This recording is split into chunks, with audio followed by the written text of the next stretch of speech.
What's going on, everyone? This is Slackerman with another figure review. Today we're looking at the Mattel Halo Wave 2. This is Jerome 092.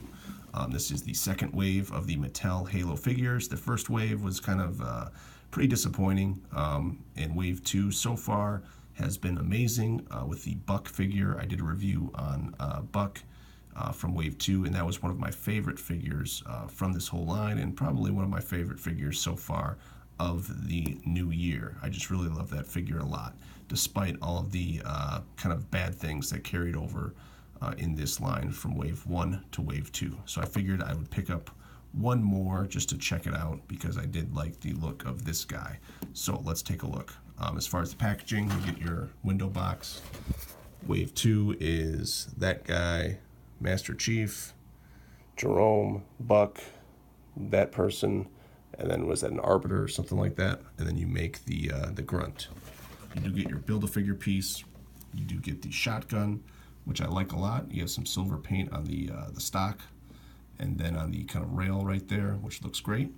And then the shotgun is nicely sculpted and detailed, and the size is nice too. You also get the pistol, which I like that they redesigned. They made it a lot smaller. In Wave 1, these were gigantic, where this is more, looks a little bit more smaller and a little bit more believable. So that's nice. As far as the figure itself, the biggest negative is just the design of the figure itself with the removable armor pieces. I hate this gimmick. It is retarded. I know it's made for kids, but to me, I just can't stand it because the pieces always fall out. They're hard to get on. The sculpt is nice, and the paint is a lot better in Wave 2 than Wave 1. So you can see here, starting with the head, his visor's nice and painted with a nice shiny kind of gold looking color. You have the red stripe. You have kind of his lights on the side there, so that looks nice. The chest piece I really like a lot. So you have 092, then a red stripe on the chest piece, and then again all the sculpt on the armor, and the undersuit is really well done. The shoulder pads look nice. The back of them, you have just a peg to plug in a shotgun. The undersuit has a nice kind of honeycomb look to it. Same thing with the stomach there. That looks great. The thigh pieces look great.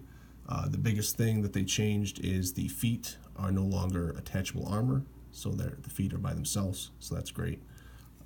So again, the paint is a step up, and the sculpt is a step up from Wave 1. So Wave 2 is definitely improved on that. The weapons are a lot more nicely detailed, at least from the two figures that I've reviewed. Just again, taking a look at the back, everything looks nice. The armor plugs in a little bit better. You do have some seams there. And then the biggest thing that I like is they improved on the articulation. So far, the two figures that I've had, they can easily hold their weapons two-handed. So obviously he can hold the grip of the shotgun. With the other figures, I believe with like Spartan Lock and a few others, they couldn't hold their rifles or their guns two-handed.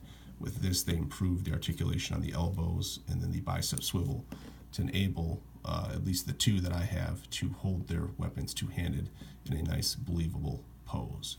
So again, this isn't as good as Buck.